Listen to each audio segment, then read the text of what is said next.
Trust the process. Trust the process. And trust the process. Trust the process. This process.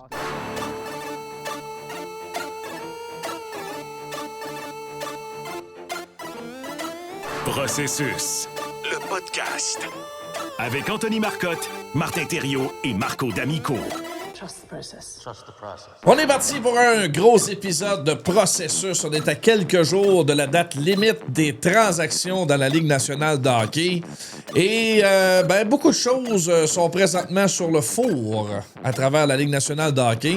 Mais comme nous, notre mission, c'est de parler des jeunes, on va parler des jeunes abondamment dans la prochaine heure concernant ce marché des transactions. Y en a-t-il qui vont changer d'adresse dans les prochains jours? On va adresser toute notre attention là-dessus avec Marty, Marco, toute l'équipe. J'espère que vous allez bien. Comment ça va, les boys? Ça va très bien. C'est quasiment Noël pour moi en ce moment. Là. Ben ouais. En termes de qu'est-ce qui va se passer sur le marché des transactions. Beaucoup de transactions hockey possibles en ce moment. Peut-être qu'il va en avoir au moment où vous voyez cet épisode-ci. C'est certain qu'on décale de 24 heures. Tout peut arriver. Mais à cause des transactions de hockey, beaucoup plus d'emphase sur les espoirs qui pourraient être échangés. Parce que quand il y a une transaction hockey, ça c'est pas juste des choix qui partent. Il y a des joueurs aussi, ou des joueurs qui s'apprêtent à arriver dans la Ligue nationale. Pas compliqué. Comment tu veux résumer mon quotidien depuis 3 ou 4 jours? Prends le téléphone, va sur X ou peu importe. Marco D'Amico, première source pour aller voir toutes les rumeurs et tout ça. Ça risque d'être ça jusqu'à vendredi. J'espère que non.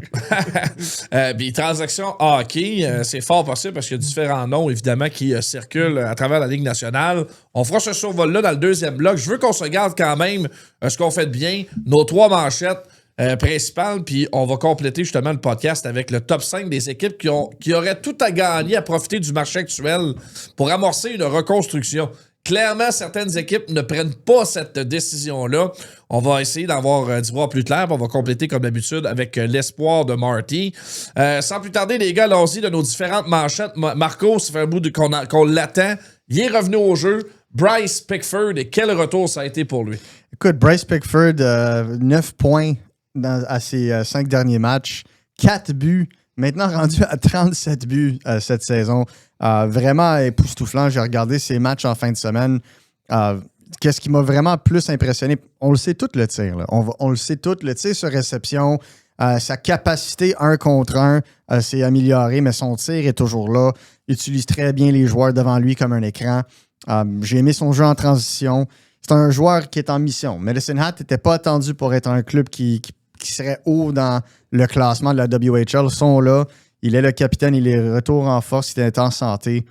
Pour moi, ça va être très intéressant d'avoir le parcours des 2 prochains mois parce que si Medicine Hat se fait upset durant les séries, on peut très bien le voir à Laval pour les séries aussi. Et ça ferait du bien, je pense, pour le Rocket en ce moment. La perte d'Adam Engstrom et tout ça, là, ça fait en sorte que je regardais un peu les matchs en fin de semaine du Rocket. Là, ça fait en sorte que c'est un peu plus poreux. Mais dans le cas de Bryce Pickford, je pense qu'il n'y a pas de surprise de le voir continuer à produire. Il n'y a pas de surprise de voir qu'il est dominant au niveau du tir des poignets. Puis je regardais, moi, j'ai regardé le deuxième, pas le premier, là, mais le deuxième match contre les Hitmen de Calgary. Ouais. Puis c'était clair à quel point ça faisait partie du plan de match de l'adversaire. De toujours placer un joueur devant lui, toujours placer des joueurs pour aller bloquer les tirs et tout ça. Maintenant, moi je le répète, je pense qu'en transition, il a encore un petit peu de place à amélioration. Je trouve qu'encore une fois, parfois, c'est un peu trop compliqué. C'est des choses qu'il ne pourra pas faire dans la LNH. C'est correct. Dans la WHL, il peut se permettre de dominer, peut se permettre d'apporter quand même une bonne dose offensive. Mais bon, c'est quand même très bien de le voir produire. Ouais, écoute, pour moi, c'est toujours... C'est quoi qui peut se faire apprendre, puis c'est quoi qui ne s'apprend pas. Je pense que son sens du jeu, son sens du moment aussi, il y a un aspect clutch dans son jeu qui s'apprend juste pas. Son tir sur réception, son synchronisme, écoute, Marty, sans exagération, là, c'est quasiment un tir de la Ligue nationale, ça. Ouais, tir sur réception, il est très bon. Moi, c'est son tir des poignets. Je l'ai déjà mentionné. Mais tout l'arsenal, je dirais, là, en termes de tir, en termes d'être capable de dégainer une rondelle.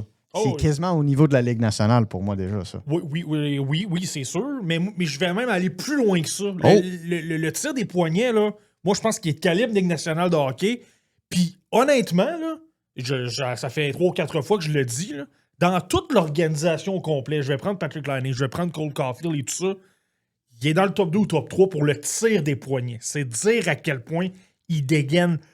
Ça n'a aucun bon sens. Là. De la façon qu'il est capable de laisser partir ses lancers avec vélocité, c'est complètement hallucinant. Mesdames et messieurs, we have a Marty Bomb. Top 3 meilleurs tirs de l'organisation. C'est quand même quelque chose. Là. Ben, il shoot le puck, ça, il n'y a pas de doute. Tu vas pas chercher autant de buts comme défenseur si tu n'as pas quelque chose d'unique de ton côté. Tu sais, souvent, un choix un petit peu plus tardif, ben souvent, les gars qui vont émerger plus tard dans le repêchage, c'est parce qu'ils ont un attribut qui les différencie des autres. Lui, c'est son tir. Tir, mais vision aussi en zone offensive. Parce que oui, il a son tir, mais qu'est-ce qui arrive quand tu as un bon tir? D'habitude, si tu as une équipe qui vaut son poids en défensive, tu vas te faire double shifter. Right? C'est pas double shifter, mais double couvrir. Tu vas avoir 2 gars sur toi. Puis c'est un peu ça qu'on voit aussi de Bryce Pickford. Une fois qu'il marque, les clubs se rappellent c'est qui. Là, il y a 2 gars sur lui. Ce que je trouve très bien, c'est qu'il attire des joueurs. La rondelle part de l'autre côté à un défenseur ouvert. Si je me trompe, c'est Jonas Wu qui joue avec lui. Là. Puis Jonas Wu a beaucoup pris avantage de cette opportunité-là parce que l'attention est sur son compagnon de paire. Et les deux sont. Il y avait un moment où les deux étaient les meilleurs marqueurs de l'équipe, les 2 défenseurs, qui est quand même intéressant. Là, moi, j'ai jamais vu ça dans les rangs juniors que les 2 défenseurs lead le club en termes de points. Et pour moi, je pense que cet aspect-là aussi, c'est qu'est-ce qu'il comprend. C'est un aimant en ce moment pour les brigades défensives opposées. Et lui, oui, il est capable de dégainer, il les utilise comme des écrans, mais aussi capable de faire la passe pour peut-être aller vers le jeu qui est plus ouvert. C'est une maturité dans son jeu que j'ai vue depuis, mettons, le début de l'année. C'est intéressant parce que tu disais tantôt, Marty, le lien avec Laval, dépendamment de son parcours en séries éliminatoires, si ça se termine quand même assez rapidement, il va aller rejoindre le Rocket qui, je pense, a encore des aspirations de faire un bon bout de chemin dans les séries éliminatoires. Mais tu as raison de le dire. C'est ma manchette, puis on peut faire le lien avec ça. Ça concerne David Reinbacher. Il vient de connaître une bonne fin de semaine, point de vue offensif. Mais là, il se retrouve dans un rôle où il doit défendre. Il a un rôle un petit peu plus approfondi avec l'absence de Adam Engstrom. Il joue sur la première paire en défense. Les points sont là, mais là, soudainement, Rocket en donne un petit peu plus de chance de marquer l'adversaire. Puis bon, en même temps, c'était Hunter Jones. Il a connu une sortie plutôt difficile là, samedi contre Syracuse. On a gagné 9-3 la veille. Donc, marquer des buts, c'est pas un problème présentement. Mais comment vous voyez Reinbacher dans ce portrait-là? Alors qu'on sait que minimum 3 semaines encore sans Engstrom. Ouais, c'est intéressant dans le cas de Reinbacher. J'ai vraiment aimé sa fin de semaine. Je dirais, là, ça fait très longtemps que je ne l'avais pas vu connaître là, une série de 2 matchs solides. Est-ce que ça a été parfait? Tu l'as mentionné dans le match contre le Crunch de Syracuse. Oui, Hunter Jones a été mauvais, mais bon, Reinbacher, parfois au niveau de l'exécution, parfois d'anticiper qu'un joueur va arriver avec beaucoup de vitesse en zone adverse, c'était pas encore toujours évident. Mais je vais lui donner, je trouve que son exécution est un petit peu meilleure. Et tu vois qu'il tente de bouger ses pieds. Tu vois qu'il tente C'est là ce que je m'en allais. Il tente vraiment de... donc, c'est pas encore parfait, mais au moins, il a la volonté et il sait qu'il faut qu'il amène un peu plus de vitesse. Puis il y a un aspect que j'avais trouvé intéressant. Je l'avais regardé à son retour au jeu. Puis là, je m'étais dit, bon, on va voir, là, c'est simplement un match. Moi, habituellement, les retours au jeu, comme tu as de la rouille, tu dois reprendre ton rythme, j'aime moins ça. Donc, je m'étais dit, je vais attendre un 5 ou 6 matchs. Puis là, on était pas mal là en fin de semaine. Puis, tu sais, la fameuse capacité de se débrouiller malgré la pression adverse lorsqu'il est dans sa zone. J'ai trouvé que là, il commence à amener une partie de solution. Je sais pas s'il a travaillé avec Adam Nicholas, avec le personnel d'entraîneur et tout ça, mais là, il est rendu à tourner beaucoup plus ses hanches, comme s'il roulait un peu plus sur l'attaquant qui lui met de la pression. Et là, plutôt que d'être de dos puis de faire n'importe quoi avec la rondelle, là, il a pas mal plus de vision, il sait pas mal plus quoi faire et la rondelle sort mieux. C'est pas toujours parfait, mais je trouve que ça s'est amélioré. Et par conséquent, surtout dans le match contre les Americans de Rochester, moi, j'ai trouvé que les relances étaient bonnes, il prenait les choses en main. C'était vraiment lui qui était très patient. Il allait 3-4 remaniements de rondelles. À un moment donné, paf, il trouvait une option en retrait et tout ça. J'ai vraiment aimé de la façon qu'il s'est comporté. Puis jusqu'au point que je suis capable de dire, peut-être pas les meilleurs joueurs de la Ligue américaine, là, mais peut-être ceux qui sont de calibre, disons, là, la moyenne. Là, présentement, il n'y a aucun problème. Il est capable de bien se débrouiller à tous les niveaux. Ouais. J'ai aimé le fait que tu as parlé de comment encaisser les mises en échec. C'était un des plus gros problèmes que le CH avait avec, si vous vous souvenez, Slavkovski dans la Ligue nationale au début. Il ne savait pas comment encaisser les mises en échec. Fait que lui, il allait directement dans la bande d'aller chercher la rondelle. Il était direct contre la bande. Et il se faisait écraser. Puis il tombait. On se souvient tous de ça. Ou il avait peur de se faire écraser. Il donnait la rondelle. C'était un revirement, ça partait à l'autre côté. Adam Nicholas, Kent Hughes aussi, mais Adam Nicholas a travaillé avec Slavkovski pour l'apprendre de ne pas aller directement à la bande, de freiner juste avant, encaisser le choc et de pivoter le corps en même temps pour que tu puisses partir avec la rondelle après avoir encaissé le choc.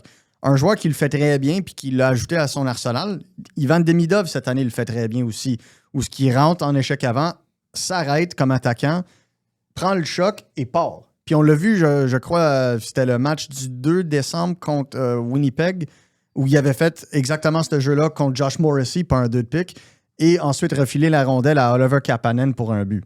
T'sais, donc, c'est quelque chose que le Canadien, de façon organisationnelle, apprend à ses joueurs. Donc, j'ai aimé le fait que tu as vu ça avec Reinbacher, parce que moi aussi, j'ai commencé à voir que quand il pivote ses hanches, premièrement, il est très... côté squelette, le côté build, il est très gros. Il prend de la place. Ouais. Fait que si tu es capable de pivoter, ben là, tu as ton épaule qui te permet aussi d'encaisser le choc ou de bloquer un peu à la football, de bloquer le joueur pour te permettre un peu de temps pour ou refiler une rondelle ou partir toi-même pour faire la sortie de zone. Donc, ça l'enlève un certain niveau de pression et en lui enlevant cette pression-là, ça lui permet aussi la seconde de plus pour faire le jeu.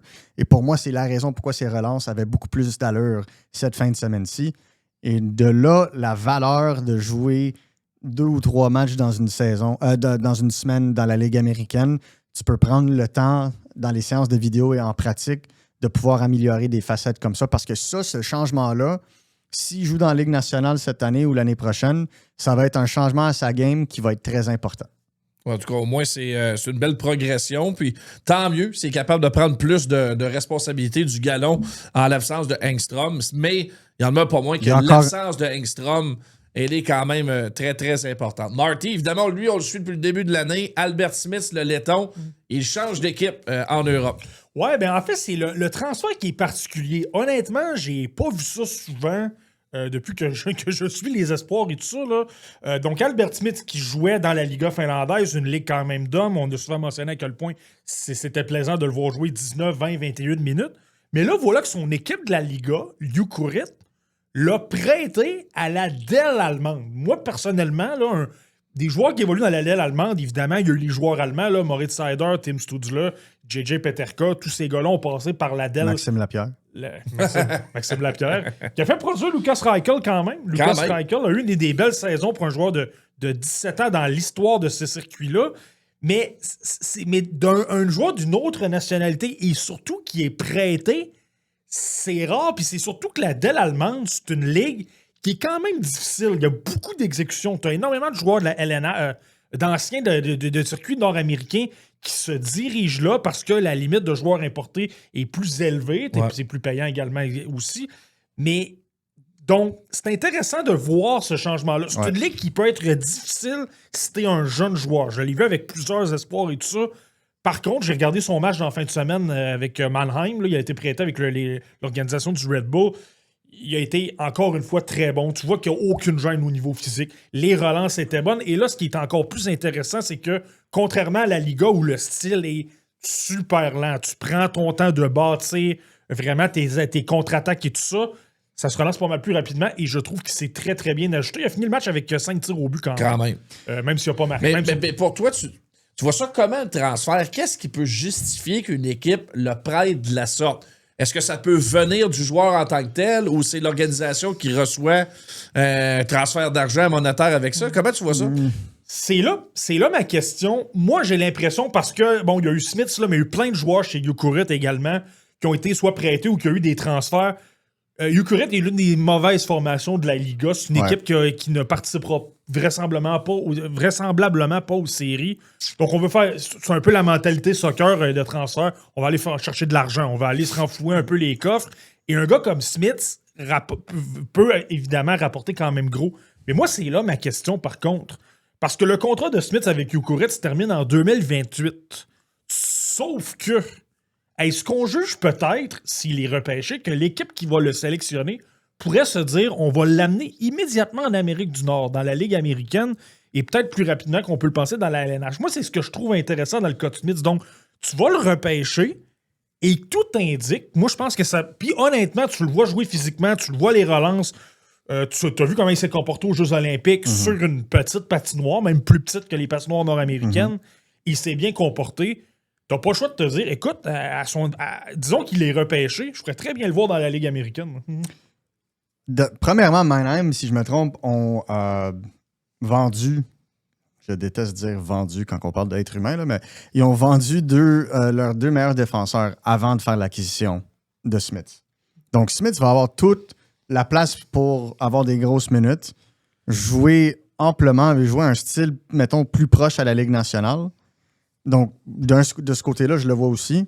Sur ce que Marty apporte, les défenseurs, ou excuse-moi, les joueurs européens choisis en premier tour, qui ont un contrat valide pour la saison qui suit leur repêchage, les clubs de la Ligue nationale passent en premier. Ouais. Donc, ils ont la priorité. S'ils signent le contrat avec le joueur, s'ils signent un contrat de la Ligue nationale, sauf si le club de la Ligue nationale décide de le reprêter à son club européen, on l'a vu ça par le passé, le contrat en Europe est terminé. Et selon la convention collective avec les autres ligues européennes, il y a une espèce d'accord de transfert. Donc, il y a un certain montant de dollars qui est versé à l'équipe pour leur compenser de ce fait-ci. Donc, avec Smith, personnellement, là, puis je le vois du côté de Marty, là, moi, personnellement, Smith garantit top 10. Peut-être même top 5 dans ce repêchage-ci. Et je crois fermement que l'équipe qui va le repêcher, ou il va jouer dans la Ligue nationale, ou le fait qu'il a été repêché en Europe, ça lui permet aussi d'aller directement dans la Ligue américaine. Puis on l'a vu par le passé. Ouais. Donc, pour moi, ce fait-là, Yukurit peuvent le prêter, doivent pas s'occuper de son salaire probablement, et vont recevoir, parce que c'est un prêt, donc ils vont garder les droits, vont recevoir une somme une fois qu'Albert Smith va être repêché très haut et probablement signé et envoyé dans la Ligue américaine. Et corrige-moi si je me trompe, là, mais aussi quand un joueur repêché au premier tour, l'équipe qui est annoncée sur le podium là, de telle équipe, on est fiers de sélectionner, l'équipe qui est nommée reçoit un montant par rapport à ça. Donc ça aussi, si tu es une équipe comme Yukurit qui a énormément de problèmes financiers, ben c'est pas mauvais non plus. Ouais. Exact. Puis on se souvient, tu sais, Yann Michak, dans le temps, en 2020, c'était qui le club qui a été nommé? Hamilton Bulldogs. Même s'il a joué la moitié de la saison en Europe. C'était les Bulldogs d'Hamilton. Mais dans ce cas-là, ils ont eu une résiliation de contrat puis il est allé à Hamilton. C'est pas la même chose ici avec Smith. Smith, c'est encore sous contrat, c'est un prêt et non une résiliation de contrat, tu t'en signes un autre ou tu t'en vas faire quelque chose d'autre. Donc, c'est un peu ça la différence. Il y a des nuances légales là-dedans, là, mais tout ça pour dire, c'est tout pour améliorer le sort du développement d'Albert Smith. Alors, c'est un espoir vraiment de premier plan qu'on va continuer évidemment de suivre de très, très près. Je propose, les gars, qu'on fasse une très courte pause et tout de suite après, on fait un survol de la Ligue nationale, les espoirs qui pourraient peut-être changer d'adresse dans les prochaines journées si leurs équipes dans lesquelles ils évoluent décident de faire un pas en avant, décident d'acheter un joueur de premier plan. Habituellement, ça coûte cher. Processus. You win. Avec Anthony Marcotte, Martin Thériault et Marco D'Amico. On est à quelques jours de la date limite des transactions de la Ligue nationale. Vendredi, ce sera l'heure limite pour effectuer des transactions. Et j'ai l'impression que ça bouille pas mal. La marmite est presque à ébullition. Et on est au moment de faire, justement, de prendre nos décisions. Et moi, j'attendais de voir, les gars, le résultat de certaines équipes à la sortie de la pause olympique. Qu'est-ce que ça allait donner? Des équipes comme les Kings, ça commence croche, on congédie l'entraîneur. Les Panthers de la Floride commencent croche, qu'est-ce qu'on fait? À 8 points des séries. On peut défiler la liste, il y en a plein d'équipes là, qui ont sorti des blocs, puis ça fait défaut. Est-ce que maintenant, le rapport de force commence à se à se distancer un petit peu des équipes qui vont faire les séries puis des autres équipes qui sont peut-être trop loin là, rendues au mois de mars. Ouais, je pense qu'on voit une division quand même assez prononcée maintenant en termes des clubs qui sont pas mal assurés des séries versus les clubs qui essayent. T'sais, spécialement dans l'Est en ce moment, là, c'est si tu es un club de la métropolitaine, peut-être à cause de la blessure à Sidney Crosby avec les Pingouins, mais ça continue à gagner là aussi. Ouais. Sinon, écoute, dans l'Atlantique, bonne chance. Je pense que les 5 clubs qui sont là, bonne chance de les déplacer. Tu as peut-être Boston. Peut-être. Mais Boston risque d'être un club qui vont échanger certains espoirs. Donc, on verra. Parce qu'ils veulent s'améliorer à Boston pour être capable de garder le rythme avec les Détroits, les Montréal, les Tampa Bay et les Buffalo. Je pense que la situation est moins claire dans l'Est parce que, bon, tu l'as mentionné, c'est tellement serré que tout le monde peut peut-être y croire. Bon, les Browns et compagnie, les Red Wings, si tu veux continuer de demeurer dans le portrait, je pense que c'est dans l'Ouest que c'est un petit peu plus défini. Tu sais, les équipes de bas de classement sont mauvaises. Ils sont parmi les pires. Mais je dirais qu'il y a plus d'équipes dans le milieu qui se battent. Ouais. Tu sais, avec l'Est, ça va prendre une poussée assez forte de Washington, de Columbus, ça va prendre une descente d'un club pour qu'ils soient capables de se greffer une place que ce soit la deuxième équipe repêchée. Tandis que tu regardes l'Ouest, mon gars. Tu sais, c'est. Nashville est revenu. Anaheim est là. Anaheim est là. Nashville est revenu. Los Angeles sont là. T'as 3 points. Seattle, on n'en parle pas, mais sont dans les séries en mais ce moment. Là-dedans, les Utah gars, est là. Tu sais, à quel point t'as une valeur ajoutée de te classer en série alors que t'as pas de chance vraiment dans l'Ouest de faire un long bout de chemin? Ah, parce que malheureusement, on est dans un monde où, l'argent compte. Fait que même si tu joues juste 2 matchs à la maison en série, c'est 4 millions plus dans les poches en moyenne. Donc, les proprios vont prendre ça. Et numéro 2, la fameuse « faut juste rentrer en série puis après ça, n'importe quoi peut se passer ». Je déteste cette phrase-là. Malheureusement, elle est vraie dans certains cas. Elle existe. Donc, c'est une des raisons. Donc, est-ce que c'est une bonne chose? Je ne sais pas. Mais ça fait en sorte que certaines de ces équipes-là sont prêtes à débourser des espoirs pour essayer de s'améliorer au court et au long terme. On l'a vu avec les Kings de Los Angeles, avec Liam Greentree. Marty, tu penses-tu qu'il va en avoir des autres? Ben, c'est sûr. Là, je veux dire, c'est sûr qu'il y a des formations qui vont clairement être dans le coup pour aller tenter de s'améliorer, d'échanger quelques espoirs et tout ça. Moi, j'en ai un en tête, peut-être. Là, évidemment, je vais prêcher pour ma paroisse un petit peu, mais le Wild du Minnesota, on entend toutes sortes de rumeurs. On entend parler de Vincent Trocheck depuis un bon mois et demi, comme quoi on est intéressé. Bill Guerin le connaît avec l'équipe américaine olympique, mais bon, où je m'en vais avec ça, c'est que, évidemment, avec la transaction Quinn Hughes, il y a beaucoup moins d'actifs chez les jeunes à échanger chez le Wild. Donc, tu es obligé de te diriger dans une direction. Est-ce que c'est Jesper Wallstedt? Est-ce que c'est Danila Gurov?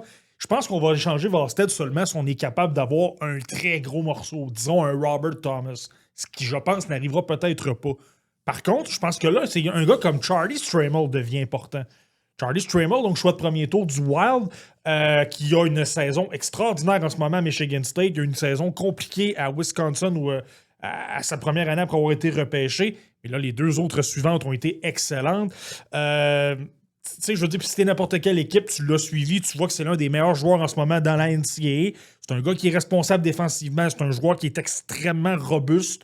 Et c'est un joueur de centre que tu peux éventuellement placer au sein d'un 2 ou d'un 3e trio. Donc, si tu veux aller bâtir ta banque d'espoir et tu veux peut-être avoir un bon morceau là, pour le futur dans un rôle très privilégié, je pense que Stramel, ça peut être bon. Et pour l'avoir vu à Michigan State, moi, j'ai jamais trop aimé son attaque. Mais j'ai toujours trouvé qu'il avait un sens du jeu offensif ordinaire, disons.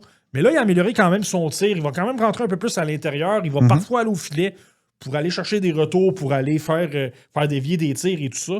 Donc, je pense qu'à un moment donné, je pense que Bill Guerin ne voudra pas, par exemple, échanger Danila Royurov, qui est déjà dans la formation. Je pense qu'il va vouloir garder Wallstedt parce que le duo Wallstedt de Gustafsson, ça te donne une police d'assurance. Puis là, par la suite, disons que la banque d'espoir du Wild, là, elle est pas mal plus mince. Puis c'est pas avec des Hunter Hyde, des Riley Hyde que tu vas obtenir ton gros joueur. Donc c'est là que Stramel devient important, je pense. Écoute, moi, j'ai parlé avec Porter Martin puis Charlie Stramel qui jouent ensemble à MSU, au Michigan State. Puis c'est exactement ça. C'est le jeu de l'attaquant de puissance que joue présentement Charlie Stramel, mais au centre, qui est très rare. quand je regarde, moi je l'ai regardé jouer en fin de semaine, là, Porter Martin a marqué un tour de chapeau d'ailleurs. Charlie Stramel, je le regarde jouer, là, puis je me dis juste, ça c'est exactement le genre d'espoir que Chris Drury aime. Si t'aimais Liam Greentree, là, moi je pense que Charlie Stramel a une coche, sinon 2 coches de plus sur Liam Greentree. Puis il faut se dire, le Greentree est en feu depuis la transaction. Lui aussi a eu un tour de chapeau en fin de semaine, si je me trompe. Donc, tu sais, c'est ce genre de gros bonhomme que tu vas être capable de jouer probablement sur ton middle six, ton 2e ou 3e trio, qui va être capable de t'apporter un jeu quand même responsable, qui joue physique. C'est exactement dans le contexte qu'aime Chris Drury. Donc pour moi, un choix de premier tour en 2027 et Charlie Stramel serait la base d'une transaction pour Vinny Trocheck entre le Minnesota et les Rangers. Si tu veux faire une comparaison avec Greentree, là, moi je trouve que Stramel patine beaucoup mieux que Greentree. Moi, la raison pour laquelle j'ai des doutes avec Greentree, c'est vraiment qu'il a beaucoup de difficultés au niveau de son accélération. Puis même dans la OHL, tu vois que c'est un problème. Donc imagine dans les rangs professionnels. Alors que Stramel, il n'y a pas de problème. Non, il avance comme une flèche. Honnêtement, là, il a grandement amélioré son bas du corps. Il m'en a parlé un peu en détail. Beaucoup plus d'emphase sur l'explosivité, beaucoup plus d'emphase sur les 2 ou 3 premières poussées d'enjambées. Là, il a vraiment pris le temps d'améliorer la science, la technique de son patin. Puis c'est pour ça que, selon moi, je crois qu'il a un potentiel de centre numéro 2. Il l'a. Puis à son gabarit, là, c'est quand même intéressant. Mais, tu sais, Liam Greentree, je pense qu'on était d'accord sur son patin. Mais pour moi, Charlie Stramel, tu sais, on en parle. Oui, c'est un espoir. On a aussi parlé beaucoup de Shane Wright récemment. Ouais. Puis Shane Wright, c'est pas garanti que Shane Wright s'en va d'ici vendredi. Mais il est dans la vitrine. Il est dans la vitrine. Tout le monde sait qu'il est dispo. Puis ils sont prêts à l'échanger. Pas pour rien, mais pour aller chercher un élément qui va leur permettre d'être une meilleure équipe offensive au long terme. Puis tu sais, je veux pas faire des rumeurs, mais citer les Blues de Saint-Louis, Shane Wright comme base de transaction pour un gars comme Jordan Kyrou, ça a-tu de l'allure? Considérant toute la profondeur qu'ils ont au centre avec Matty Beniers, avec Je trouve intéressant, moi, le fit Kyrou à Seattle. Ben, écoute, Seattle suit Kyrou depuis cet été. Avec Montréal, c'était les 2 clubs qui étaient le plus intéressants envers lui avant que sa clause de non-échange prenne effet le 1er juillet. Donc, ce serait pas hors de l'ordinaire de leur voir retourner là-dedans. Mais il y a d'autres clubs qui cherchent à se rajeunir et qui aimeraient des jeunes dans l'alignement. Tu sais, une équipe comme Winnipeg, ça, je le vois bien. Un club comme Winnipeg avec Shane Wright, tu sais, il viendrait fitter directement derrière Scheifele. Mm-hmm. Serait l'avenir au centre. Il y a eu Brad Lambert qui a demandé une transaction, mais lui, il joue plutôt à l'aile droite en ce moment. Ils ont besoin d'un futur au centre, sinon, comme Marty va nous le dire bientôt, c'est un club qui a absolument besoin de reconstruire au plus vite. Donc, tu sais, Shane Wright fitterait avec des clubs qui ont peut-être moins de profondeur au centre. Seattle, c'est la force organisationnelle. Il y en a plein de centres numéro 2 en devenir. Mais est-ce qu'ils ont un joueur de premier trio? Non, pas en ce moment. Je vais vous ramener sur le Canadien un peu, les gars, parce que, évidemment... Pourquoi toujours le Canadien? Ben, parce que c'est intéressant. Le Canadien sort des blocs avec 3 points sur 4. Ouais. On reste certainement... Il était à 1 minute et demie, 2 minutes de remporter ces 2 matchs. J'ai trouvé le match contre Washington très intéressant de la manière qu'on est allé chercher ce match-là. Même si Washington avait joué la veille, c'est quand même des matchs que tu dois aller chercher. Le Canadien l'a très bien fait samedi. T'es toujours autour du top 3 de ta division. C'est une très belle saison pour le Canadien. Ouais. Maintenant, est-ce que Kent Hughes va être agressif ou plutôt, tu sais, peut-être ajouter une pièce ou 2, rester autour du noyau qu'on a présentement, on va être très agressif, ce qui serait un petit peu contre nature. Mais en même temps, on progresse et son club est meilleur qu'escompté. Est-ce vraiment contre nature? Ou est-ce contre la nature qu'on s'est fait fider? OK. C'est un peu ça qu'on se dit. T'sais. Le Canadien ne veut pas être agressif, ils ont un plan, mais boum, 2 choix de premier tour puis un Emil Heinemann contre Noah Dobson. Quand une opportunité rare se met devant toi, c'est là où tu peux te permettre d'aller all-in sur un joueur. Parce que ce joueur-là va te donner de la valeur pendant des années. Ou si tu es dans une situation où tu es prétendant de la Coupe Stanley, mais là, tu commences à lancer des choix pour des joueurs qui vont être capables de jouer des rôles. Dobson était ce genre de situation-là. Le gars voulait jouer ici. Tu n'échanges T'avais pas un besoin. des défenseurs comme Dobson sur un marché. C'est très rare. Regarde les 10 dernières années, les défenseurs de première paire droitiers qui ont été échangés dans cette ligue. Je peux y compter ça à la main. Le dernier, je pense, c'est quoi? C'est Seth Jones? Ouais, c'est ça, c'est lui que j'avais en tête. Ouais, Seth Jones, 2 fois d'ailleurs, mais la deuxième fois, je pense que c'était plus parce que Chicago voulait perdre. Il était plus numéro 1, c'est pas Ouais, vrai. il était plus numéro un. Moi-même, quand on est allé chercher, par contre, on était tout à fait ailleurs. Ouais, c'est ça. Fait que dans le moment où il a été échangé de Columbus, Ouais. tu sais, mais c'est quand même un défenseur de premier plan quand il a été acquis par les Blackhawks de Chicago. Donc, tu sais, on se rappelle de cet échange-là. C'était un choix de premier tour qui est devenu 7e au total, Korchinski. C'était un autre choix de premier tour. Si je me trompe, ça l'a donné 12e au total l'année d'avant. Puis tu avais Adam Boquist aussi. Cole Sillinger était le joueur choisi, si je me trompe. Tu avais Adam Boquist, puis tu avais aussi un autre choix là-dedans, un choix de 2. Fait que quand même, 2 choix de 1, un joueur que tu as choisi quand même dans le top 10 d'un repêchage avec Boquist, et un autre choix. Tout un retour contre Seth Jones, puis un choix de fin de premier tour qui a donné Nolan, si je me trompe. Donc, quand même une très belle transaction là, pour Columbus. Le Canadien a su prendre avantage de la situation de Dobson parce que Dobson voulait absolument rester dans l'Est. Donc, Kyrou contre Dobson a échoué parce que les Blues aimaient beaucoup Dobson. Il voulait signer une prolongation de contrat avec un club qui voyait un futur. Donc, c'est pour ça qu'il a refusé d'être échangé à Boston. Et après ça, il préférait Montréal à Columbus. C'est pour ça qu'il a signé à rabais avec Montréal. Parce qu'il demandait 10 millions de dollars à toutes les autres équipes. Mm. Le voilà. Alors, l'occasion s'est présentée. Maintenant, Si un autre genre d'opportunité s'ouvre pour le Canadien, mais c'est là qu'on va peut-être se demander, on ouvre-tu le chéquier? et ce chéquier-là, tu l'ouvrirais pour? Moi, pas grand-chose. Sur ce marché-ci, là, moi, là, je vais vous dire, ce marché, les vendeurs en demandent bien trop. Ben trop. Moi, là, regardez le Canadien de Montréal, là, j'irais chercher des joueurs de soutien en défensive capables de jouer un rôle où ce que tu vas être capable de faire une rotation avec tes joueurs de troisième paire. Ça serait plus que ce que je regarderais. Parce que je trouve que les Canadiens font leur meilleur travail l'été. Les meilleures transactions qu'ils ont toutes faites, c'est l'été, je trouve. Sauf la transaction de Sean Monahan contre un choix de premier tour. Je pense que c'était un excellent travail compte tenu de l'historique de blessure de Sean Monahan dans le moment.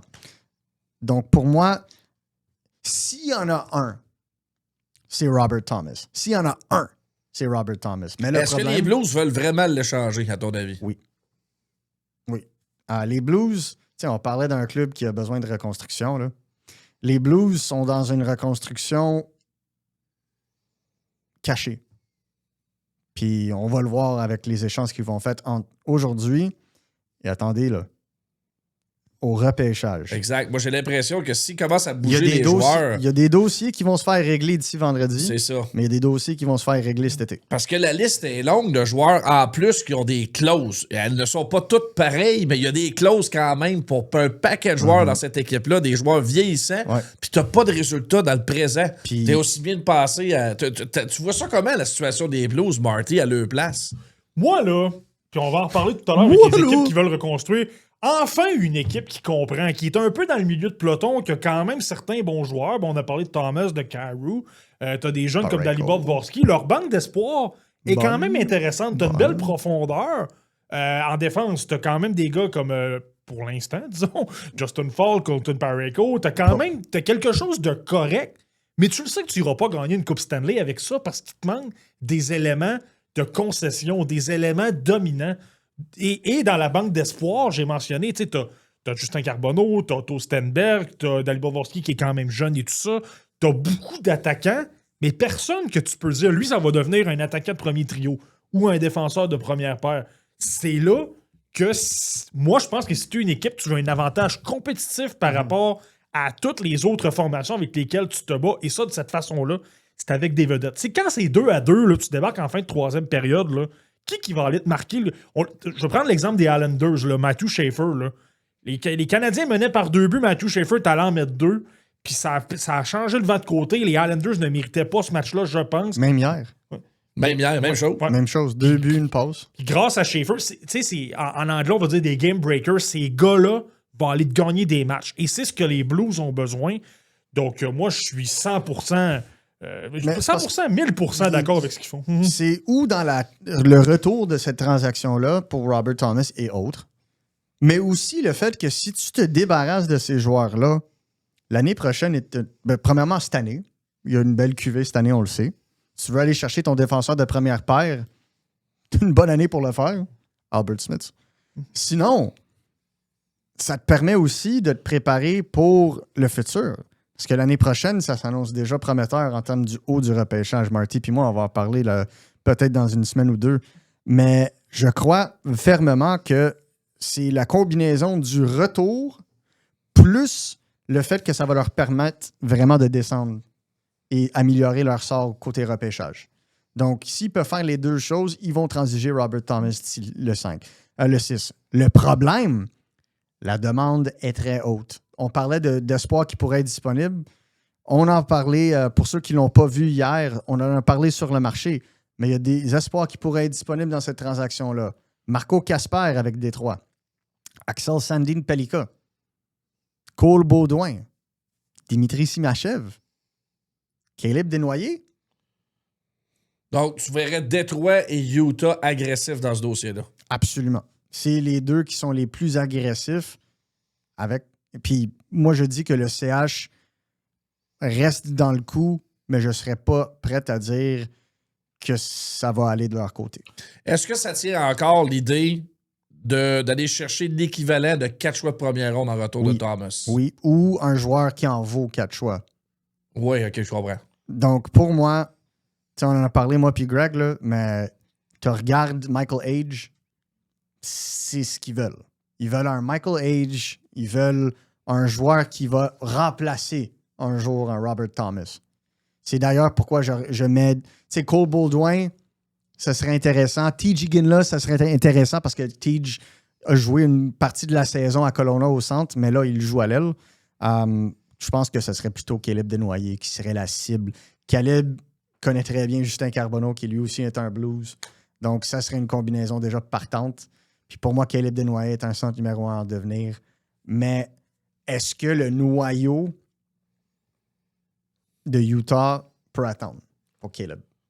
Ou est-ce que, vu le déménagement, vu le fait qu'ils ont strike out sur plusieurs autres joueurs depuis cet été, sur le côté transaction, est-ce qu'ils vont payer le gros prix? Est-ce qu'ils vont surpayer pour Robert Thomas? Moi, Utah, je surveille de très près parce que s'il y a un club qui a une grosse banque d'espoir, puis là, tu commences à avoir des Clayton Keller, il y a des décisions à prendre sur Nick Schmaltz, Sergachev à 28 ans, là, repêché 10 ans quand même. Tu commences à avoir ton noyau, tes joueurs qui sont là, qui sont prêts. Puis tu veux donner une poussée, puis tu veux rentrer dans ta fenêtre de contendership, alors que c'est frais encore à Utah, puis tu veux continuer l'engouement, je peux certainement voir une chose. Puis l'autre affaire à prendre en considération, le fils de Doug Armstrong, Bill, est le DG du Mammoth de Utah. C'est lui, l'assistant DG, qui s'occupait des repêchages au moment où, en 2017, Robert Thomas a été repêché 20e ou 21e, si je me trompe, mais 20e au total par les Blues. Donc, il y a un petit lien à faire là. Mais attention à Détroit, on en a dit sur un dernier épisode de Sur le marché, Détroit veut faire un coup de bombe, un coup de circuit. Ils attendent encore sur la situation d'un certain Tyler Myers pour se décider. Après ça, ils vont regarder ailleurs. Moi, je pense que ce qui est à retenir là-dedans, on parle de Détroit puis de Utah, là. Qu'est-ce qu'ils ont comme avantage que puis là, je le mets entre guillemets parce que les Canadiens ont fait leur transaction. Tu sais, on ne fait pas la transaction de Noah Dobson, on est probablement dans la même situation. Mais c'est que ces formations-là, le Mammoth et les Red Wings, ont beaucoup d'espoir, ont un gros surplus d'espoir, donc tu peux te permettre d'échanger. Disons que tu es les Red Wings, bon, qu'on a parlé de Sandin-Pellikka, disons que tu prendrais un Carter Bear ou un Nate Danielson ou un Mikael Brandsegg-Nygaard, des gars comme ça, tu peux te bâtir une banque, puis ça te fait pas mal. Là, les Canadiens, où ils sont rendus, c'est que je vais revenir à mon top 15 des espoirs. Là. Disons que j'enlève Jacob Fowler, mais disons à l'attaque. Tu sais, j'ai Michael Age et j'ai Alexander Zarovski. Par la suite, là, je me retrouve soit avec LJ Mooney, soit avec Aiden Papanikis. C'est pas des morceaux majeurs pour te dire « je suis à l'aise de donner Age ou Zarovski ». Je pense que les Canadiens ont pas mal plus intérêt à se garder ces deux espoirs-là. Puis c'est parce que je pense qu'il y a toute formation qui est bonne et qui est capable de demeurer compétitive année après année. Ouais. C'est que tu as des jeunes qui entrent année après année après année. Dans 5 ans, lorsque les Canadiens vont être prétendants à la Coupe Stanley, là, ça va être encore important d'avoir parfois des choix de premier tour, fin de premier tour, mais des espoirs qui entrent et tout ça. Mais là, si les Canadiens échangent Michael Age, c'est parce que j'ai l'impression que, à moins que tu aies une certitude avec un autre espoir, c'est parce que j'ai l'impression que ça devient plus risqué pour avoir le roulement de personnel. Mais c'est intéressant ce que tu mentionnes, Marty, parce est-ce que la situation serait différente si on avait plus de certitude avec Reinbacker? Non. Ben, c'est parce que là, on parle plus d'une situation De défense. Disons la situation de Thomas exactement. Parce que là, on parle d'attaquant, donc je pense que ça s'applique moins. Je pense que si Reinbacker était prêt, il serait plus apte à échanger Goulet. Fait que c'est un de là. Mais je pense qu'avec Age, moi, qu'est-ce qui va me chicoter là-dessus, puis c'est là où ce que... Si Age peut être un deuxième centre avec le talent qu'il a, je me garde une gêne. Je comprends pourquoi certains membres de l'organisation du Canadien de Montréal voient Michael Age comme un intouchable. S'il y a un doute qui devient un centre et que c'est la pièce maîtresse dans une transaction de Robert Thomas, je peux certainement comprendre les partisans qui sont prêts à faire cet échange-là aussi, parce que le plafond de Michael Age, est-ce que c'est un joueur de 80 points? Est-ce que c'est ça que tu vas acquérir en ce moment avec un Robert Thomas? Puis l'autre question qu'il faut qu'on se pose aussi, c'est est-ce que le Canadien de Montréal, parce que les Blues aiment deux éléments avec le CH. Caden Goulet, ça date de leur discussion avec Jordan Kyrou. Ils voulaient Goulet. Et Michael Age. C'est le noyau de qu'est-ce qui serait une transaction pour qu'est-ce que demandent les Blues. Maintenant, tu ajoutes un choix de premier tour parce que c'est nécessaire. Tu ajoutes peut-être un autre espoir. Voilà ce que recherchent les Blues. Est-ce que le CH est rendu au point où ils veulent faire ça? C'est là où je me pose. Tandis que tu regardes Détroit, Dylan Larkin, là, c'est le temps. Les propriétaires de Détroit, là, que ça fait 10 ans qu'ils n'ont pas fait les séries. On a payé un nouveau stade. On a besoin d'avoir du monde là-dedans. Là. Il y a plus de presse à Détroit puis avec le Mammouth que chez le Canadien. Ben, le presse dans le Mammouth, c'est plutôt... C'est plus le propriétaire. Ouais. Parce qu'oubliez pas, là, ça voulait être agressif, le Mammouth, cet été. Très agressif. En même temps, comme franchise, faut que tu prennes l'Arizona en compte aussi. C'est une équipe qui se morfond depuis des années. Je comprends que ils ont repêché énormément. Ils ont eu des choix. C'est normal de vouloir être agressif à un moment donné. Tu regardes la transaction de Sergachev. Connor Geeky, qui a été inclus dans cette transaction. C'est une excellente transaction pour les deux clubs, selon moi. Là. Connor Geeky, J.J. Moser, que Tampa Bay a signé. Excellente transaction, mais ça ressemble à ça. Et je pense que c'est exactement ce qu'ils veulent retenter. Et oublions pas, là, Caleb Desnoyers, ils l'ont eu à cause qu'ils ont gagné la loterie. Les Islanders et le Mammouth ont gagné la loterie. C'était pas d'un plan, c'était pas un club qui était un club de bas 5. C'était un club qui était sur le point de se rendre en série puis qui ont juste manqué les séries. Donc pour moi, si t'es eux, tu te dis, on est déjà dans le portrait des séries. Puis on l'a fait la grande majorité de la saison sans Logan Cooley. Ouais. Là, Logan Cooley va revenir. Tu t'apportes une police d'assurance qui s'appelle Robert Thomas. Là, à chaque année, tu t'en vas dans les séries. C'est ça que tu te dis quand tu es un propriétaire comme ça. Tandis que, moi, Caleb Desnoyers, je le vois, je vous l'ai dit, là, je le vois comme un excellent centre. Mais si c'est le prix à payer, avec des ajouts ou whatever, là, est-ce que tu te dis, comme étant Utah, là, ça va ouvrir notre fenêtre. Parce que les alliés, ils l'ont, là. J.J. Peterka est là. Dylan Gunther est là. Ils vont tenter de re-signer Nick Schmaltz, selon mes informations. Donc, lui, il va être muté à l'aile. Tu vas avoir Cooley, tu vas avoir Thomas. Cooley, c'est un gaucher. Thomas, c'est un droitier. Tu sais, ça rebalance tout. Puis après ça, tu as Daniel Booth qui s'en vient et d'autres jeunes aussi. T.J. Ginla aussi. Moi, je peux comprendre que Utah serait prête à se mouiller. Et rendu là, je ne sais pas si le Canadien peut suivre. Mhm. Parce que le seul espoir qui rivalise dans l'organigramme du CH, Caleb Desnoyers, c'est Michael Age. Et s'il ne veut pas bouger Michael Age, Robert Thomas ne débarque pas à Montréal. Puis rien contre Michael Age, là, mais Caleb Desnoyers, je le regardais encore en fin de semaine. Ah, là, il était étaient- excellent. 6 points, là. Il y a eu un match de 6 points. Ouais, puis tu sais, je te l'avais montré d'ailleurs au Centre Bell, là, son but contre les Foreurs de Val-d'Or, là, allez voir ça. Moi, je suis le responsable des jeux de la semaine pour la LHMQ, je veux pas lui mettre de pression. Sur la mise au jeu. là. Ouais. La mise au jeu, gagne la mise au jeu, prend la rondelle, tire sa partie supérieure immédiatement. Ça, c'est du talent, les amis. Il prend son envolée en deuxième moitié. Là. Moi, je l'ai parlé une couple de semaines, puis il me dit que là, il commence vraiment à jouer en confiance. Il est en santé. L'année passée, il faut oublier, là, il a joué avec 2 poignets brisés. Puis il a quand même été le centre numéro 1 pour Moncton envers une coupe de président. Quand même intéressant, là.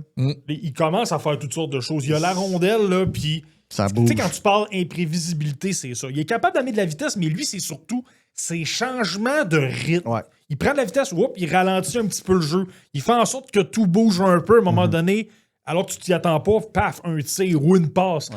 Il est extraordinaire, puis il y a les partenaires de trio pour l'aider aussi. Là. Fait un bon travail avec Alex Mercier et Gavin Cornford, mais la vision de jeu, là, vraiment la capacité d'être imprévisible et de faire toutes sortes de jeux, puis ça, c'est la qualité des centres top 6. Là. Ouais. Il l'a. Tu sais. La seule chose que je me dis, c'est en connaissant Utah, ils vont peut-être essayer de pousser Cole Baudouin, qui lui connaît une très belle saison, mais serait vraisemblablement un 3e centre, avant de finalement décider de bouger un Desnoyers. Je pense qu'ils vont tout tenter avant.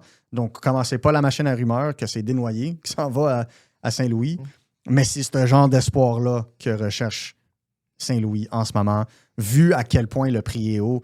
Donc, à surveiller les espoirs qu'on vient de nommer, les Sandine Pelika, les Marco Casper, Michael Age, je tomberais de ma chaise si le CH l'échangerait en ce moment. Est-ce que ce sont les Blues de Saint-Louis qui détiennent la clé de voûte du marché des transactions 100%. actuellement? 100%. Et c'est pas par chance que le collègue Renaud Lavoie en parlait. Il a parlé du fait que le CH, si les choses continuent, risque de juste faire des transactions de profondeur. Et ensuite, le prochain mot, c'est ouais, puis les Blues de Saint-Louis sont l'équipe à surveiller sur le marché des échanges parce qu'en ce moment, ils ont beaucoup d'atouts qui sont prêts à échanger, mais les prix sont excessivement élevés. Qu'est-ce qui va faire descendre leur prix? Si d'autres clubs commencent à descendre leur prix, ça va leur forcer de garder un peu la situation avec le marché.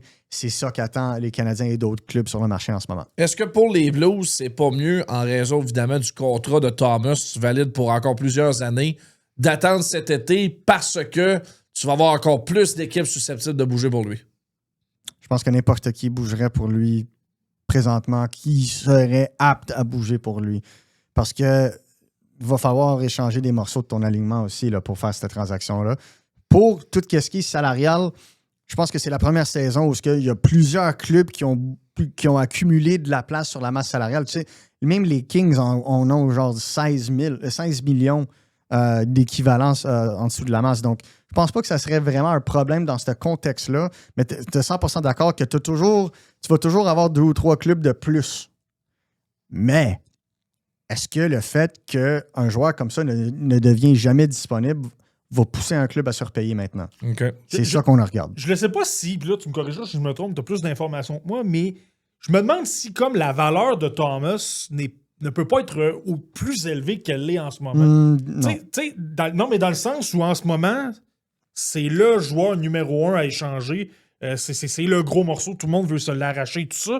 Donc, tu as moins d'offres et donc les autres équipes vont être plus prêts justement à aller donner des gros prix, tout ça. Tandis que si tu arrives à l'été, là, il va peut-être y en avoir d'autres. Là, je sors de cette position-là, il ne faut pas l'oublier. Quinn Hughes, là, ça va revenir dans le dossier à un moment donné. S'il n'est pas capable de s'entendre avec le Wild, c'est une option là, où tu vas dire, OK, je vais aller donner des actifs et tout ça. Il va y avoir d'autres morceaux que je n'ai pas en tête.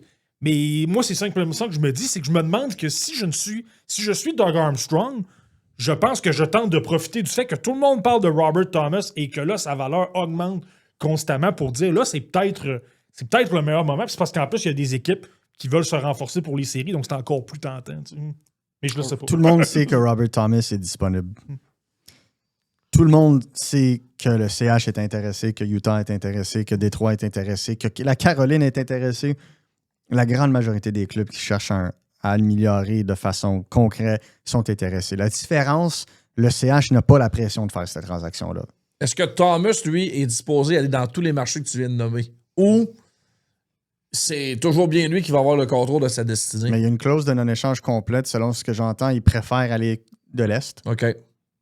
Mais tout dépend d'une situation. Tu sais, on entendait les Friedman et les Drager et les Lebrun dire écoute, la préférence de Vinny Trocheck serait de rester dans l'Est. Mais tout le monde parle du Minnesota. Ouais. Tu sais, un joueur peut être amené à une décision selon les offres sur la table. Mais si ça devient une question de, mettons, Détroit versus Utah, personnellement, ça serait un choix déchirant parce que Utah, tu paierais moins en taxes. C'est un club qui est jeune, qui va être bon pendant longtemps. Je ne sais pas si ça va être la même chose avec Détroit. Je sais pas. La balance Détroit entre espoir et vétéran n'est pas aussi directe que, mettons, qu'est-ce qu'on voit avec Utah. Je pense qu'il y a beaucoup de mix en ce moment avec Détroit, puis tu sais pas si c'est un one-shot thing, parce que qu'est-ce qui arrive l'année prochaine si Jake Gibson n'est pas dû devant leur filet, versus Utah.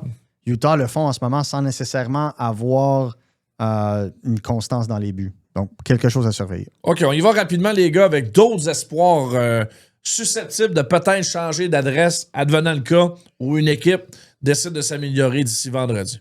Moi, donc, je soulève, les gars, là, parce qu'on en a un peu parlé, tu viens de la mentionner brièvement, mais les Hurricanes de la Caroline, c'est quand même une excellente équipe, c'est quand même l'une des meilleures formations au niveau classement de la LNH, puis on les entend toujours dans toutes sortes de conversations. Tu viens de parler de Robert Thomas comme 5 ou 6e candidat, mais ils sont là quand même.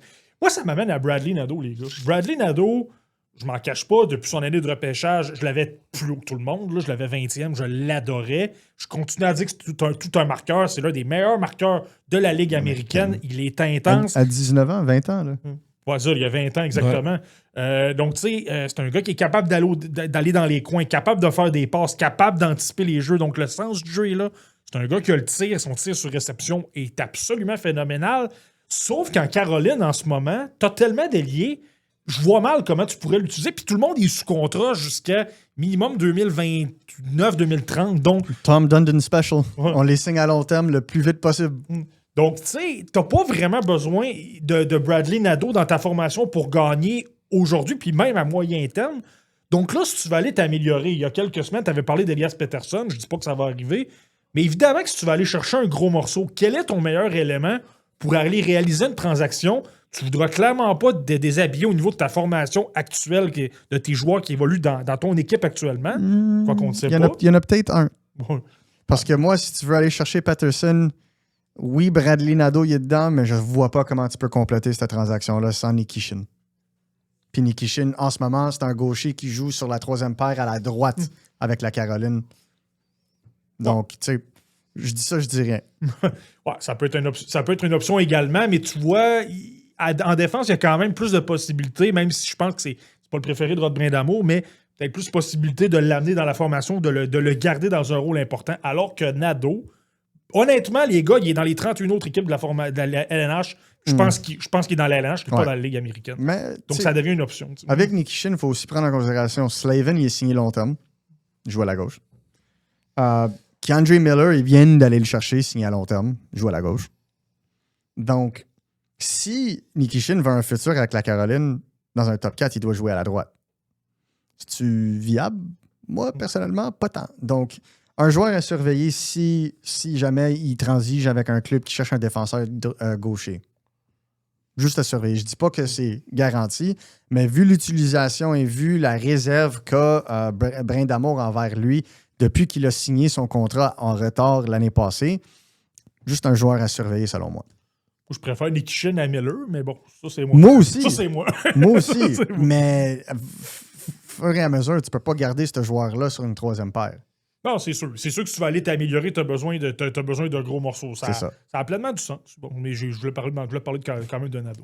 Nado, il est excellent, là, puis moi, je l'adore. Moi, un autre, Mathieu Poitras, avec Boston, est un joueur à surveiller. Ceux qui croient que Boston vont échanger Higgins, le Tourneau, mettez ça au lit.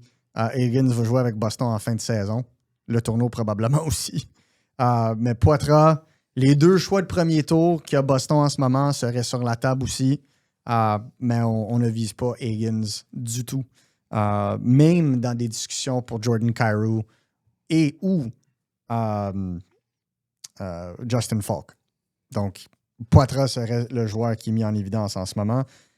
Et pour en terminer, pour moi, c'est rare que je parle de joueurs avec un club qui est dans le bas fond, là, mais Brad Lambert, oui, Winnipeg sont vraiment pas bien placés, mais Brad Lambert, ça parle d'une transaction depuis le début de la saison. Je serais très intéressant de voir s'ils vont entamer une en ce moment.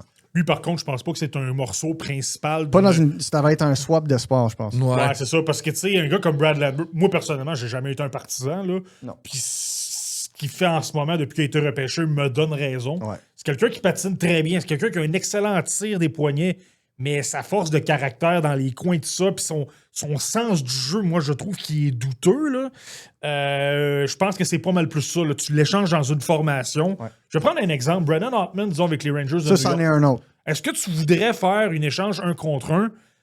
Hartman, ça va moins bien, moins d'occasions avec les Rangers. Tu l'envoies à Winnipeg et vice-versa dans le cas de Lambert. C'est le genre de. Je dis pas que ça va être ça, mais c'est ce genre de transaction-là. Hartman, s'il n'est pas échangé d'ici le repêchage, je serais tombé de ma chaise. Ouais, mais c'est sûr que lui a vraiment pas une bonne saison. Puis dans un club comme les Rangers, t'es même pas capable de t'établir actuellement avec les saisons qu'ils connaissent. Ils ont trop d'alliés, les Rangers. C'est ça. Ils ont trop d'alliés. C'est juste ça, des alliés qu'ils ont. All right, les boys, ça a été excellent. Très instructif. Puis ça va être drôle parce que la semaine prochaine, on va pouvoir savoir les joueurs dont on a nommé les noms qui vont avoir changé d'adresse ou pas. Puis quelle sera votre note la semaine prochaine en ce qui les concerne? Mais Marco, lui, c'est parce qu'il sait tout d'avance. Tout va arriver. Moi, ouais, moi je vais avoir l'air d'un fou. Oli va joindre à nous pour les questions du public. Oli! Merci les gars. Comme d'habitude, n'hésitez jamais avec vos questions. Vous pouvez nous les poser, évidemment, dans la section commentaires de nos vidéos YouTube. On a une couple de questions différentes. Aujourd'hui, on commence avec une question de Will Bruno. Pensez-vous que Vincenz Rohrer a le potentiel de devenir un joueur d'impact dans la LNH? Impact, non. Moi, je pense que ça pourrait être un Gallagher qu'on connaît aujourd'hui, mais avec du patin. Je pense que c'est Gallagher est un joueur d'impact à mon d'aujourd'hui. Sens. OK, d'aujourd'hui. OK, hey d'accord. Ça va pas vite, ça. Moi, c'est ça. Mais si Gallagher aujourd'hui avait du patin, avec la façon qu'il joue, ça serait quand même un joueur respectable de 4e trio. Moi, c'est ça que je vois. Moi, je pense que Vincenz Rohrer, les gars, n'a pas de place à Montréal.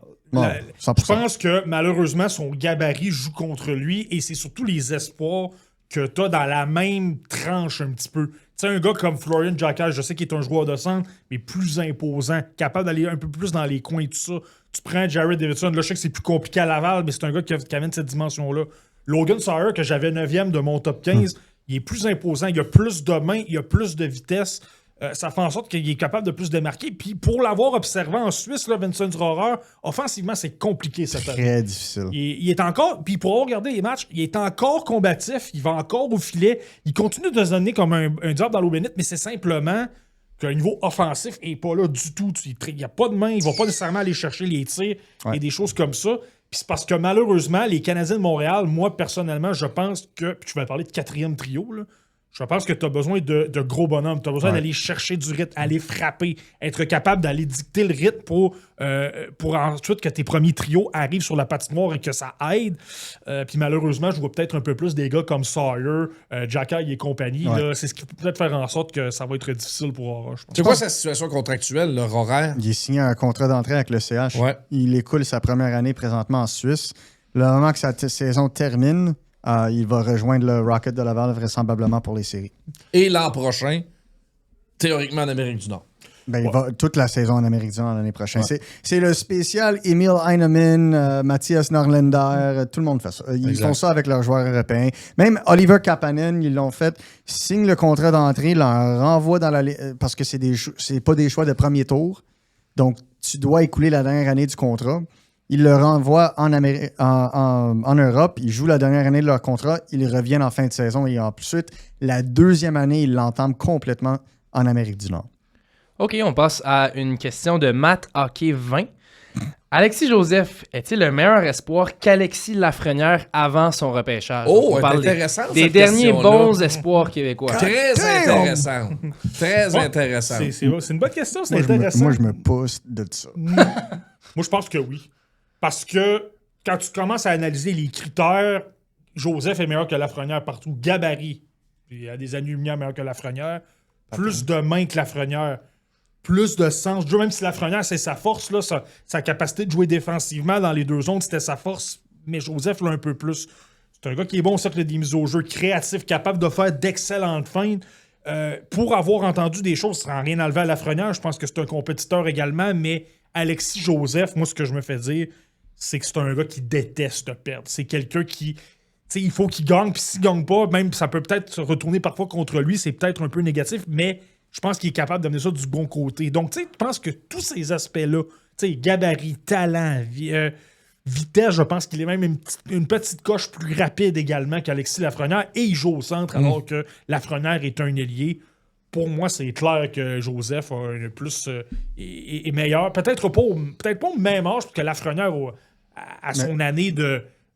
De 16 ans, parce que c'était un late aussi. Hein? Ouais, c'est ça. Donc, tu sais, là, je veux faire attention, disons, pas son année de repêchage, mais l'année précédente, ce qu'on va dire le draft -1 en anglais. Je pense que Lafrenière était meilleur, mais le prototype de joueur pour la LNH, je trouve que Joseph est plus intéressant. Très intéressant. On va peut-être finalement avoir un Québécois qui fait partie de l'élite de la LNH. Finalement, une question de Pierre Simard. Selon vous, qui est le meilleur espoir repêché qui évolue pas dans la LNH en ce moment? Excuse. Parce que j'ai...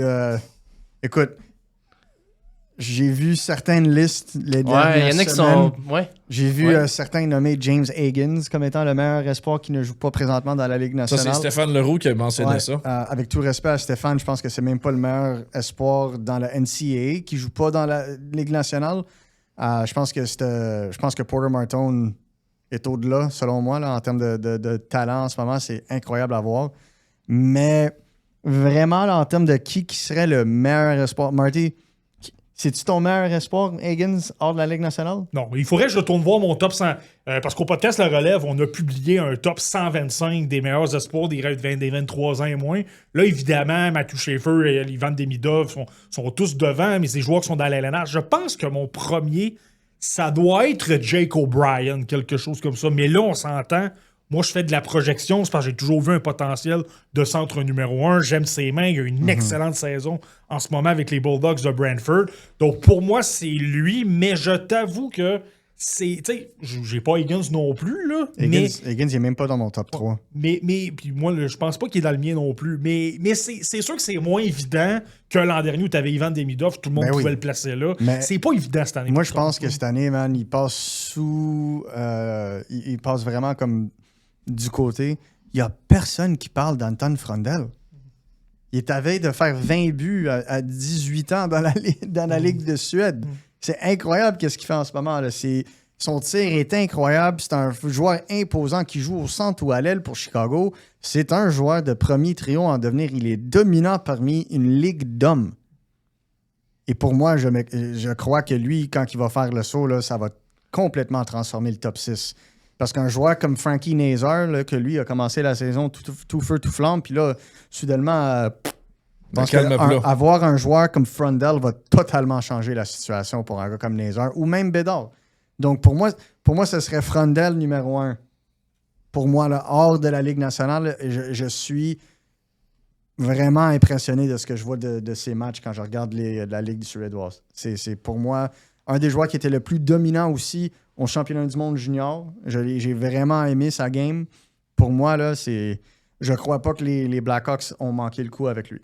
Moi, un autre gars que j'ai haut, je me demande si c'est pas le deuxième peut-être dans cette liste-là, c'est TJ Ginla. Moi, TJ Ginla, je l'ai regardé la semaine dernière, justement, avec les Rockets de Kelowna. Il est exactement où je m'attendais. sais, le côté compétitif est là, la vitesse est là, les mains sont là. C'est un gars qui est un compétiteur, puis c'est un gars qui est excessivement complet. Donc, moi, souvent, dans mes genres de listes, de me dire, OK, est-ce que ce gars-là peut atteindre un très haut niveau? Moi, je le vois comme premier élément de deuxième trio et peut-être même plus parce que. Puis en plus, je pense que le Mammouth, ou peu importe l'équipe, si jamais il est échangé, je ne pense pas que ça va être le Je pense cas. pas qu'ils vont y toucher, moi. Ouais, Non. c'est ça. Mais tu sais, c'est tellement le genre de gars que tu veux, un pro, un gars qui travaille fort.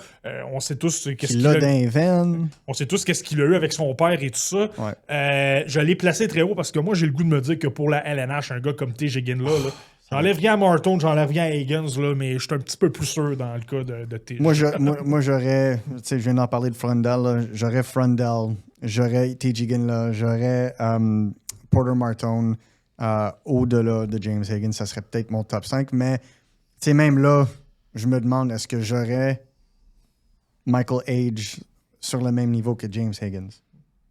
Personnellement, je pense que James Higgins est un meilleur marqueur de but, mais je pense que Michael Age joue avec plus de pace overall. C'est comme, on compare souvent James Higgins à comme un Matty Barzal. C'est pas Mathieu Barzal. Pas du tout. C'est ça. C'est pas Matty Barzal. Pour moi, c'est pas ça. Je crois que Michael Age, que ce soit centre, ailier, quoi que ce soit, a cette capacité-là d'être aussi dominant offensivement. Moi, Mais je le mettrais peut-être dans mon top 10, pas mon top 5, Michael Age. Ouais, moi, j'allais dans mon top 15. Je crois que j'allais 11 ou 12e, là, Michael Age. Je vais inclure Jacob Fowler. Il jouait des matchs dans la LNH, mais dans la Ligue américaine, je l'ai devant. Okay. J'ai Higgins devant. La seule raison pour laquelle je l'ai, là, t'échangerais Higgins demain matin puis ça changerait, là, c'est l'organisation des Browns. T'as moins de profondeur, t'as pas nécessairement d'espoir pour aller dire qui tu vas placer au centre devant James Higgins. Donc j'ai l'impression qu'en ce moment, par défaut, c'est un peu le centre numéro 1 en devenir. C'est pas un premier centre, mais il est en raison de l'organisation et ça, de la façon que je bâtis mes listes, toujours des projections, c'est toujours le rôle et les points. Ben c'est sûr que ça va peut-être l'avantager un peu plus que Michael Age, même si tu prendrais peut-être Age dans ton équipe d'avant. OK. Ben, c'est assez intéressant. On va suivre ça parce que Higgins pourrait arriver, lui, en renfort à la fin de l'année. Il là. va arriver en renfort. OK, puis Canadien Browns, c'est une possibilité en séries Écoute, éliminatoires. il y a une possibilité où ce que Porter Martone et Michael Age font leur début dans la Ligue nationale dans le même match. À la toute fin de l'année. Parce que le dernier match de la saison pour les deux équipes, c'est contre eux-mêmes. Ouais. C'est contre le CH et Philadelphie. Donc, Dernier match de la quelque saison. chose à surveiller. Spécialement si Michigan et Michigan State se rendent les deux au Frozen Four. OK, on va compléter l'épisode avec l'espoir de la semaine de Marty. L'espoir de la semaine, je vais aller pas très loin, les gars. Bon, on a parlé quelques fois des Gagor Sheila, puis je sais que t'aimes Victor, mais on va aller chez les rivaux également un petit peu, les Vultures de Drummondville. J'ai eu l'occasion de voir Louis-Félix Bourque un petit peu en action, notamment dans 2 rencontres en personne. Je suis allé à Drummondville contre les Foreurs de Val-d'Or, pas la fin de semaine dernière, mais la précédente, et je l'ai vu contre les Tigres la semaine dernière. Puis je dirais, retenez ce nom-là parmi les Québécois pour le repêchage. On en entend peu parler, mais présentement, il va super bien. Il est complètement en feu. Il a été nommé recrue du mois de janvier dans la LSJMQ. Ça, c'est déjà très intéressant. Forme un excellent trio avec notamment Dylan Dumont. Lui aussi va être repêché très haut. Mais là, il est intéressant, Will Book. C'est un gros bonhomme, 6 pieds 2 pouces. Je trouve qu'il est très intelligent avec la rondelle. L'imprévisibilité et tout ça, là, lui, il l'a, c'est clair. Il arrive, tu penses qu'il va tirer, tu penses qu'il va simplement vouloir un tir pour immobiliser le jeu ou quelque chose comme ça. Puis là, paf, fait une passe du revers ou fait une passe en retrait pour un autre coéquipier, tout ça. J'ai vu des éléments physiques. Je sais que certains ont des doutes sur sa constance. Peut-être pas toujours le plus impliqué. Moi, dans les matchs que j'ai vus, il était capable de frapper. Il était impliqué dans des mêlées parfois. Il tentait de donner des coups de bâton, disons, après les séquences et tout ça, dans le dos des officiels. Et il est capable d'aller au filet. Il a vraiment un talent d'attaquant de puissance de rentrer au filet. Donc, là, on s'entend dans l'espoir de la semaine. Je suis pas en train de vous parler d'un espoir top 15, même pas premier ou deuxième tour, mais je dirais surveillez-le parce que j'ai l'impression qu'au niveau des statistiques en ce moment, il impressionne, il a le gabarit et on commence à voir qu'il a un petit peu le talent. Il ne faut pas l'oublier, Louis-Félix Bourque, il n'était pas dans la LHJMQ l'an dernier. À 16 ans, il était dans les rangs M18-3A. Donc là, lui, c'est considéré, c'est pourquoi j'ai parlé de recrue, sa première saison. Et là, il progresse. Puis je le répète souvent, la progression, c'est une des choses les plus importantes dans un repêchage. Donc, je voulais simplement amener un petit peu de lumière sur Louis-Félix Bourque. Parfait, excellente idée, Marty. Puis d'ailleurs, je t'invite à le considérer plus tard. Plus on va cheminer dans le podcast, nous amener certains éléments qui vont être repêchés un petit peu plus tardivement dans le repêchage, de nous amener peut-être les réflecteurs un peu plus sur les espoirs de la LHJMQ. C'est toujours bien intéressant. Grosse semaine, Marco? Le téléphone ne dérougera pas? Ouais, mais ça vibre, là. Fait on verra qu'est-ce que ça va donner. OK, excellent. On continue de te suivre sur le marché. Également, notre autre podcast que tu partages avec Je viens de recevoir une alerte. Oh, Marco D'Amico vient de recevoir la dernière information pour une transaction. Je suis ici, man. Marco D'Amico, le bandé immédiatement sur le marché. Ouf!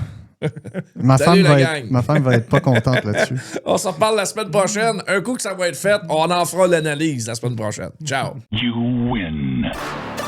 Processus. Avec Anthony Marcotte, Martin Thériault et Marco D'Amico.